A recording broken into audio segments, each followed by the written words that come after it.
Hey booktube, it's Jackie. How's it going? If you're new to me and this is the first time you're seeing my face, hello, what's up? My name's Jackie. I sit on my floor and I talk books. So, hope it's why you're here because that's what's going to be happening today. If you're not new to me, thank you for always tuning in. The continued support. I really do appreciate it. So today for you, I have a dual weekly wrap up. This is week 10 and week 11 of the March month of my reading shenanigans. And this is from March 2nd all the way through March 15th. I was just really bad about posting these, so I decided just to combine these two. And we do have some stuff to talk about. So I have quite a few things to talk about. So grab yourself a drink, have yourself a seat, and let's find out what I was reading during week 10 and week 11 of March. Okay. So yes, I did complete some stuff during those 2 weeks. And this basically is the first half of March. So this is like a March wrap up, sort of, at least the first half. So we're just gonna get right down into it. The first book I read was Law of Moses by Amy Harmon, and I gave this thing 4 stars. Okay, this was fun. This was a fun time. It's the first installment to the Law of Moses duology, and I did it on audio, and the audiobook was done by Tavia Gilbert and Dee Jackson.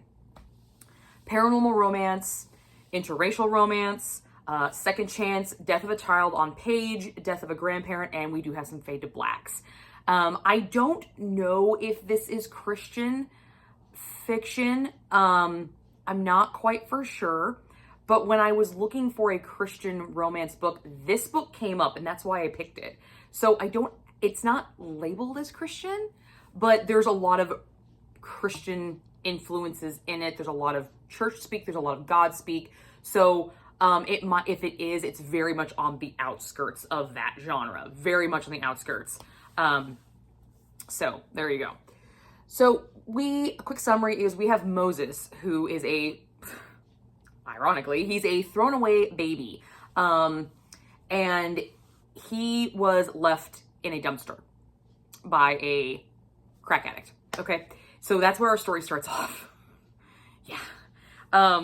And then we pop forward to when he is in his teenage years. We do have some time jumps in this book. And he is an artist, okay? He can paint very, very well. And he is broke, like a broken person. But through his art, you see it's so weird. You see that he is broken, but because he is broken, he can paint the beauty of the afterlife. Because what he sees is dead people, and he paints them. Yeah, intriguing, right? Intriguing. Then we have Georgie, who is a girl who likes to break things. She likes to fuck shit up. And she encounters Moses, and Moses is not the person that she needed to encounter at all. But after a brief amount of time when they were younger, then we have another time jump and we get back to them being adults and they meet back up. And at this point in time, the tables have turned. The boy who was broken is now making things whole, and the girl who likes to break things is now the one putting things together. And it was a really good fucking story. I had a really good time with it. What worked with it was there was this aspect of it called the 5 throwaways and 5 greats. And I thought this was a really cool just life motto sort of thing. What our character Georgie does to Moses and says, he's constantly complaining about like how bad his life is. She's like, okay, give me 5 great things. Give me 5 positive things. And so he lists off 5 things, 5 random things. Okay. Now she says, okay, now you have 5 greats. Now you have to throw away 5 negatives. And he has to list off 5 negatives that he has to throw away to replace with the greats. And I just thought that was a really cool kind of mindset. You know, you throw away and you replace with good, or you realize what's good in you and then you throw away the bad so that good can expound and grow. I really, really loved that. I love that aspect. It was a really cool lesson to take away from the story. And I did take it away. I actually used it later on in the month. I was like, I had a bad day, so I did that. And it actually worked out really, really well for me. So I thought that was a really cool aspect to this book and a fun little intro to it as well. I had a good time with that. And it was peppered throughout the entirety of the story. So it was constantly used, and constantly his greats modified as he grew, and her greats modified as he grew, and the throwaways grew as he grew. So you saw it grow with them, with the character, and I thought that was wonderful. I really enjoyed the weaving of faith and intrigue in the story. We do have a little bit of a thriller element to the story, but there's a lot of faith based with it, and it's not very preachy.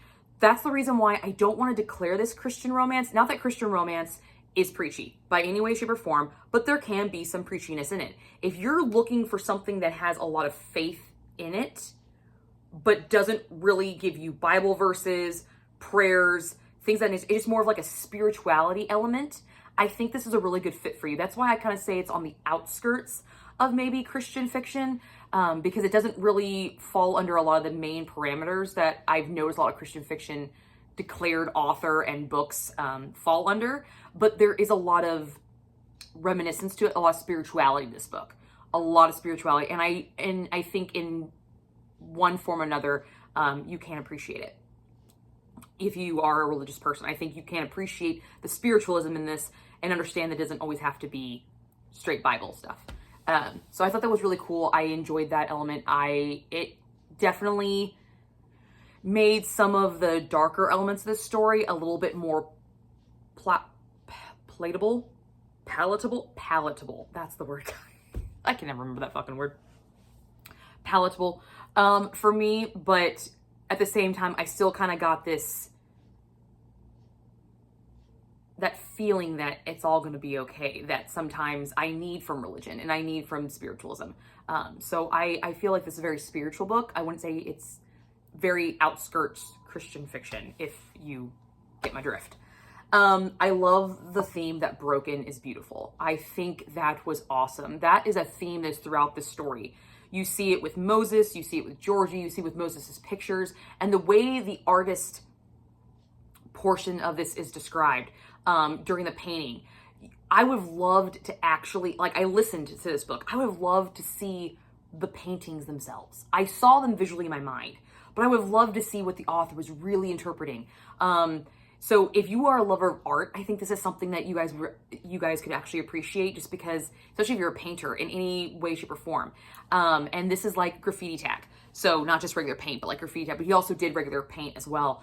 And I just loved that. I loved the description of the painting scenes. I loved how the images were just so shoddy and broken, but then he was able to put them all together in this cohesive picture that, yeah, it's still broken elements, but when you put them all together, then you see the big picture. I loved that. I loved that broken could be pretty. Broken could be special. Broken could be strength. I loved that kind of push into you. I thought it was really great, especially if you've ever suffered from, depression, because if you've ever sat in a room and felt alone, a room full of people and felt alone, you know what that feels like. If you ever sat in your house and realized, I never thought, I don't need to be here. I'm not going to be missed. That feeling sucks. It's a broken feeling. And it was really nice to see someone see the beauty in what can be broken. Because being a history major, a lot of artifacts of things that tell stories are broken pieces, and we have to figure out, based off the pieces, the story. So I really, really appreciated this broken art form and getting the story from it. I appreciated the characters took the time to really see the image and really try to figure out the story. Now, the story happened to be a thriller. Girls are missing and a guy is taking them. That was a thriller, but the overarching scope that just because you don't have all the pieces, just because it's not a perfect, pristine picture, doesn't mean it doesn't tell a story, doesn't mean it's not beautiful, doesn't mean it's not worth seeing. I love that. I love that so much. It was probably one of my favorite things of this book. Absolutely. And I might be going a little too deep into it, but that's what really resonated with me in this story, was that. And I loved the character arcs in this. I loved how with the time jumps, we saw significant growth, but it wasn't just automatic changing. We got evidence to understand that this is how our character would have progressed, and reasons, maybe not in-depth reasons, but we got enough reasons to understand why he's doing this now and she's doing this and her mode of this. There is some heavy topics in this. I mean, we do have death of a child on page, okay? And it is not a pretty, it is not a pleasant, it is pretty fucking painful. Pretty fucking painful. I was shocked when I read that scene. I was like, oh my God, this author just did that. What? You want to talk about a layer of guilt? Oh, the mom in me, the mom guilt. Oh, God. I turned it off. I had to stop it for a minute because, I mean, the guilt just, I was like, I cannot imagine what went through what would go through a woman's mind if that actually happened. And it's a hard one, okay? So moms, if you read this, just be careful. Be careful. Oh my God, it's triggering. It's a triggery one. But it definitely explained why she did some of the things that she did and why she was the way that she was when we re-encountered her character. I was just like, wow, that's insane. There was, however, something in this book that didn't work, and it had to do with the mystery element of it, okay? And there's this element of suspense and whodunit, and it was pretty much glossed over until the end of the book. So throughout the book, there is these missing girls. And they pop up every once in a while because Moses can see them and he's painting them. But we don't really know what the deal is. We just know that some of them are missing, and then we have some connections to other people. But then he also sees other people that aren't missing. They just actually died, okay? So through non-important characters, we're being told this other subliminal story, which is really a cool element. It's just when came time to solve the big mystery thing, it was really fast and it was almost like an afterthought. There was so much good in this story that I feel like this is where the author failed, was in this moment. She did such a good job of telling this story and this other subliminal story through other characters that when it came time to reveal who did it, she couldn't figure out how to keep doing it the same way she had done it throughout the story, given the story. So she just kind of jumped into mystery solving mode, who done it. And that last maybe 30 minutes of the book in the audiobook, which would probably been the last maybe 5-6 chapters, okay? It felt like a different author, a different voice. And it was not a pleasant voice. It was not the jar, that juxtaposition of this smooth, artistic, beautiful prose that sucked you in and made you see beautiful artist paintings in your head and really introspective literature. Like, that story was not the last part of the book. The last part of the book was a thriller element that you realized you had been experiencing through this, but it was a different voice. It was told a different way, and it was super fucking fast. Oh my God, it was so fast. I was just like, what? Oh, okay. So now we're done. Well, there's that. So that was a little disheartening because there was so much good in this book that's the ending. And that's the final. And when endings suck, I don't want to say the endings suck because the storyline was kind of cool. It was a kind of cool element. Although, without spoiling this, the guy who did it, the individual who did it, really didn't want it to be that dude. Just because of certain things involved with his character. Was annoying that it had to be that one, but whatever. That's not a reason to hate on the book. It was the abruptness of the ending that dropped the score down. But when you have books like that, I really wish authors would, especially authors that write with such prose and beauty, just go for it. Fuck the length. Who gives a fuck? If you're writing a good book and it's beautiful and it's eloquent, it's keeping me interested and keeping me intrigued and making me think and making me want to keep going, and then you just abruptly end it because of some arbitrary page number bullshit, fuck that. Tell the story, work it out, keep it flowing well, because that just fucking cuts it. Like, granted, I still give this book 4 stars because it earned it. That first half was fan-fucking-tastic. Like, this was 5 stars up until that end, which really sucked because it was in my 5-star vlog, and I was like, fingers crossed for this one, and then it just sucked it up because the ending was that abrupt and it just didn't flow right. It didn't. When something feels like a throwaway, you can't save that. If it feels like a throwaway, throw it the fuck away. Don't put it in, throw it away. Not necessary. So, yeah, that was a little disheartening. We do have a spice rating in this. I gave it 1 chili pepper because there's a lot of tension in it, but you don't see anything except the aftermath of the event. So we do have like a fade to black kind of area, but you're not reading this for the smut. This is romance. This is relationship building. This is 2 hurt people processing together and apart and finding out that together they are stronger than apart. That is what this is. This is a romance building. This is a relationship builder. This is not a smut book, but there is a little bit of sexual tension, which is pleasant. It's very pleasant. And if the author ever wanted to divulge certain scenes, I would not be opposed at all, because the tension was good. Tension was nice. Oh yeah. Oh yeah. Yeah, tension was good. But I gave that guy 4 stars, and the next book I completed was this one, Heartless Hunter by Kristen Ciccarelli. I gave this 4.5 stars. It was almost there, guys. It was almost there. It was almost there. So this is the first installment to the Crimson Moth trilogy, and the second one is already out, and I already own the second one, so I can jump right into it because this does end on a cliffhanger.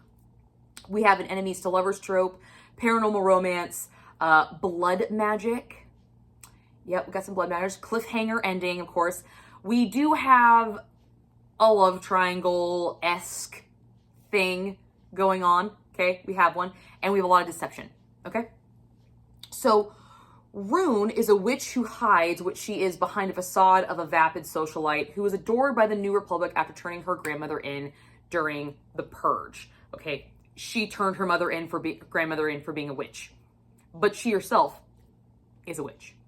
But everybody, because she stood up against her family, thinks she is the New Republic's, baby princess.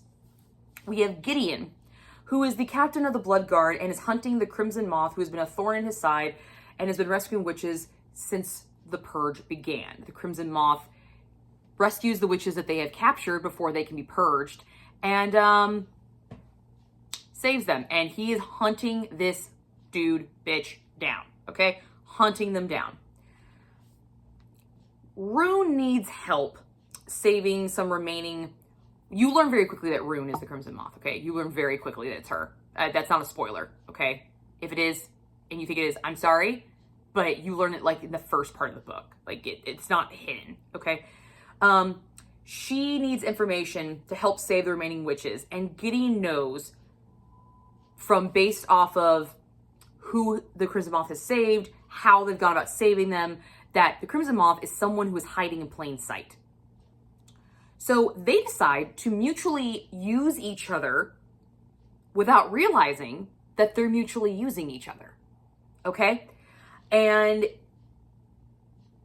that allows them to fall for each other. But here's the question. Is the fall real on either side? Or is it just a hoax? Continuing it along. We don't know. Okay, so what worked? Plot. Loved it. Loved it. I love a good enemies to lovers. It's one of my faves. I love a good enemies to lovers. Using each other mutually without realizing they were mutually using each other. Haha, dope. Loved it. Because as the reader, you're seeing all the ins and outs in their mental stuff, but they're not talking to each other. And this is the one time where communication does not need to exist because You don't want them to know who you are. She doesn't want him to know who she is. And he doesn't want her to know that he thinks that maybe it's her or one of her fucking friends. Like, awesome. Awesome. This is the one time where a lack of communication is perfection. Okay? Loved this. Loved it. Had zero issues with any of those components. I liked the unique use of blood magic. Okay? I've seen blood magic done before with witches. It's really common. But I like the fact that they actually had to cut and the scars remained, and that was how he was kind of telling who witches were. So to hide her witchy ability, she used her period blood and other people's.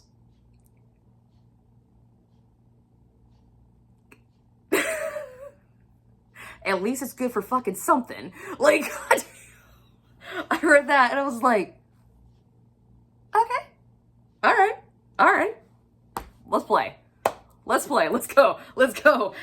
Thank you to the author for not showing me the collection scene. As a female, I have to deal with that once a month, and I don't need to see the collection scene at the fuck all. Thank you. I can live it. Okay? And I like the fact that she had got some of her friends, her female friends, involved and used theirs too.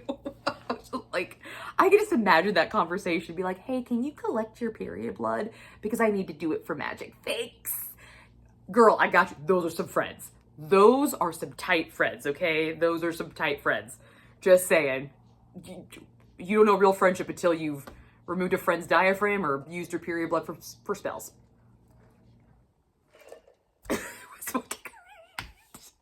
I just... Red wings for everybody. I just couldn't think of it. I just was like, I loved it. I thought that was great. I've seen blood magic used before. So I was like, oh, okay, whatever. But then when they threw that in, I was like, that just made, as a female, made me fucking happy. Like, way to use your resources, bitches. Yes. It's not a fucking curse. It's my power. Like, okay, embrace that shit. Yeah, go for it.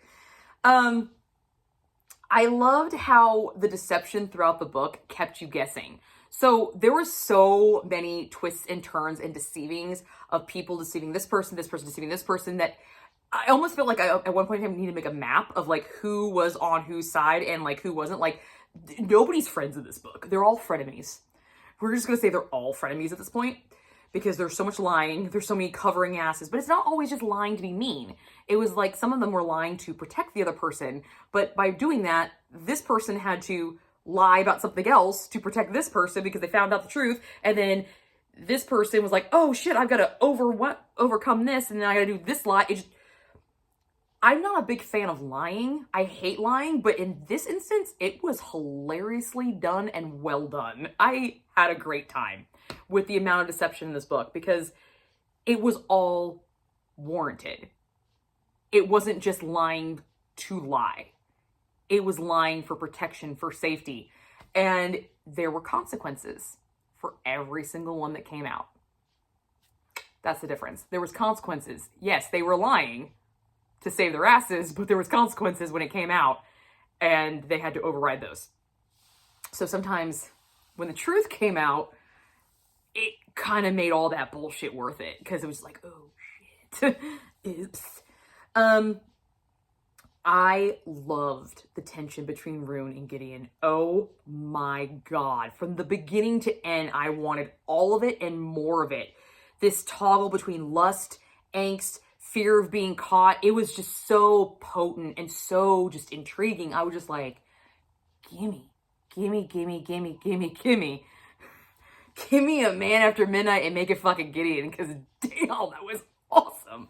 I love the tension in this book. I really love the tension. Enemies to lovers always, if done right, brings really good tension, because there is such a fine line between lust and anger. I mean, it's so similar in that same vein, the same process. I think it's actually processed somewhere in the same area, that like it's around the same area of the brain where those things are together. I could be wrong. I'm not a neurologist. Don't quote me on that, but I remember reading that somewhere. But it's just, it was so well done how this toggle between, and you're just like, oh my God. Like, I knew when it was lust, I knew it was anger, but then she'd flip it right in the middle of it, and you're like, I know this feeling. If you ever wanted to hate fuck somebody, You know this feeling, and it was great. It was fantastic. Yeah, it was awesome. And the twist. I saw it coming. I knew the person that we were seeking was already there. I knew they were already there, but I did not see it that way. Shut up. What? Okay. Because I knew the twist was coming, I knew this person was not gone, I guess you could say. Turns out it was yeah. I was down for that. I was down. I was like, okay, all right, let's do it. Let's get it going. Let's get it. Let's do this. What didn't work was the pull of the love part was not strong enough.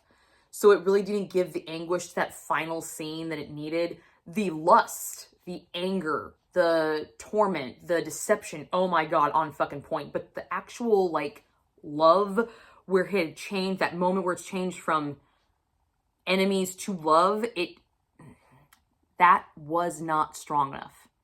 It was not. It needed more pull in that area to make that love memorable. Because I remember the tension, I remember the anger, I remember the insults, I remember the hate fucking, I remember the banter, I remember all that. What I don't remember is when it switched.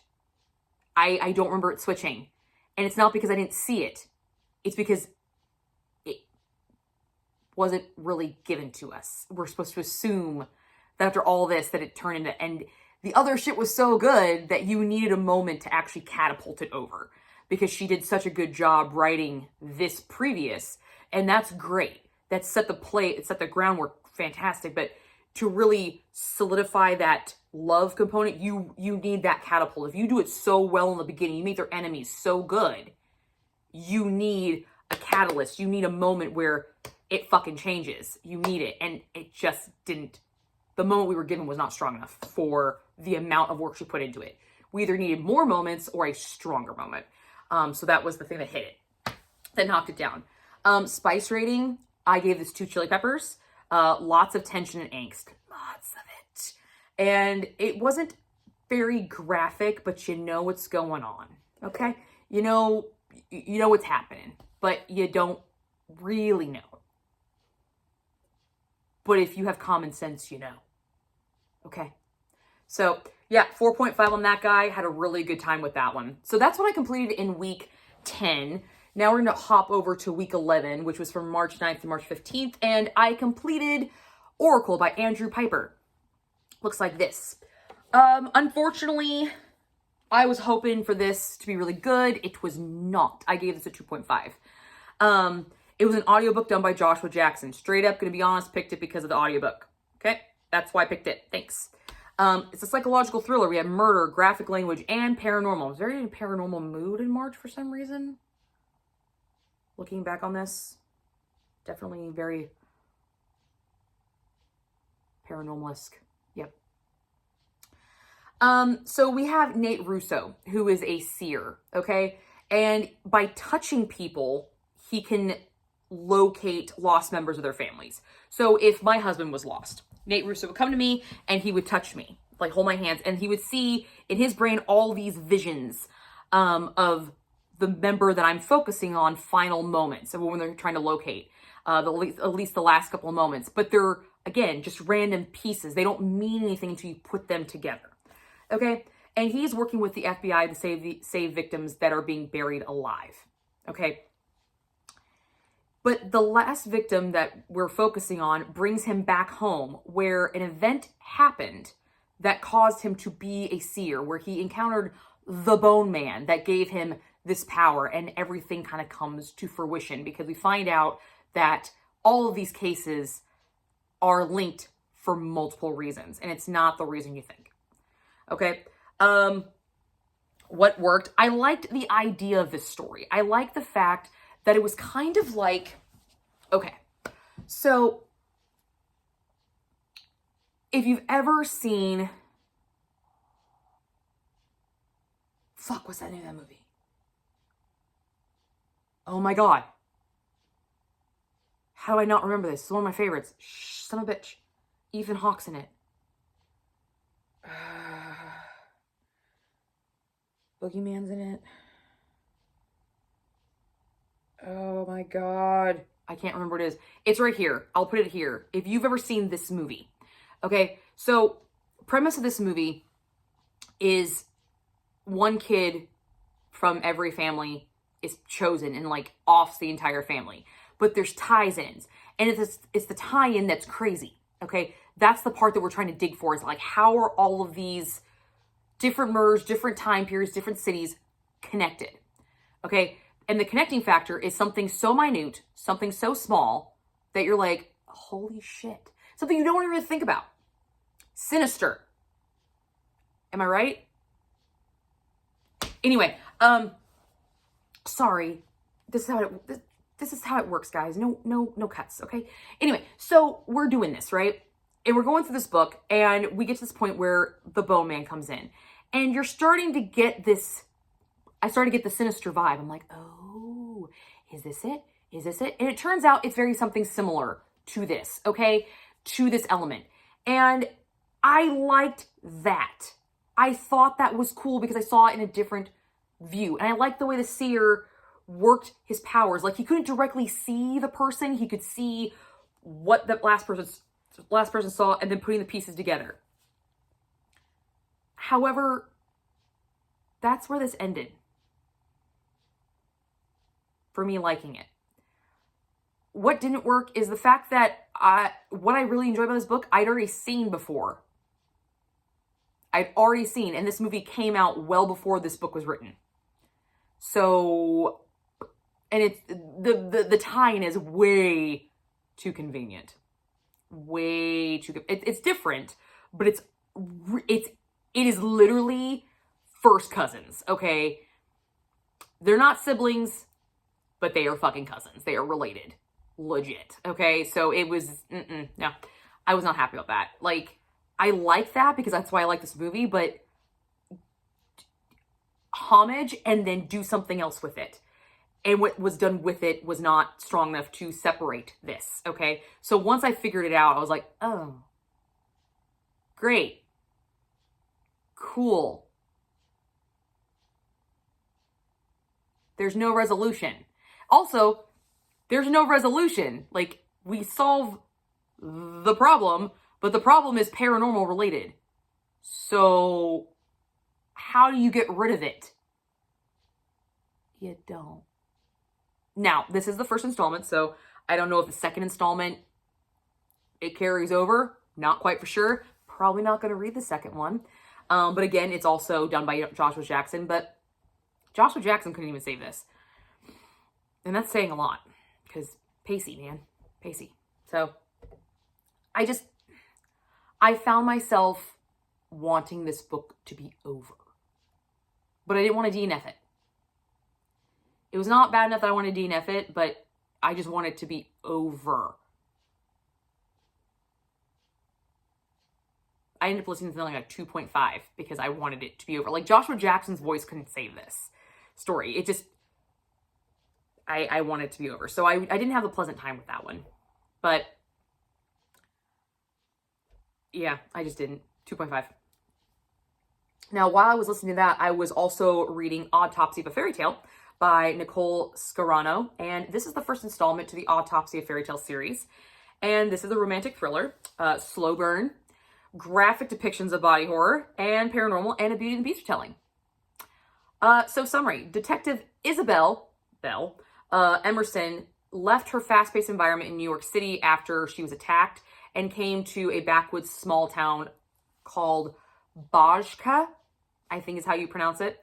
And she's fine and dandy. It's pretty quiet, pretty small town. Nothing really happens until a major crime hits that they're not prepared for, but because she's from the big city, they know that she'll be able to figure it out. So a prominent furniture designer in this small town is found murdered. But the way he is murdered, he is literally implanted into a wooden carving that makes it look like this luminescent chandelier with melted wax like over him. A very ornate carving, and there's no forensic evidence anywhere. Nothing. The place is pristine, okay?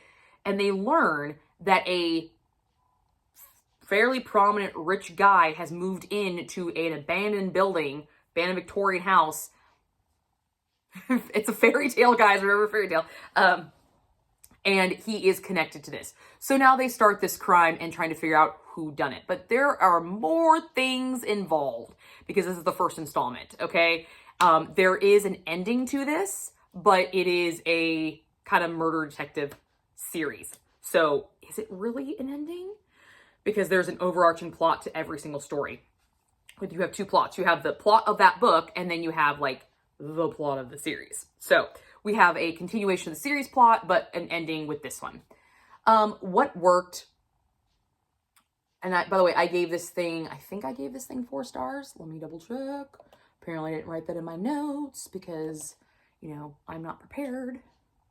Go figure. Let's see, make sure I tell you exactly what I gave it. There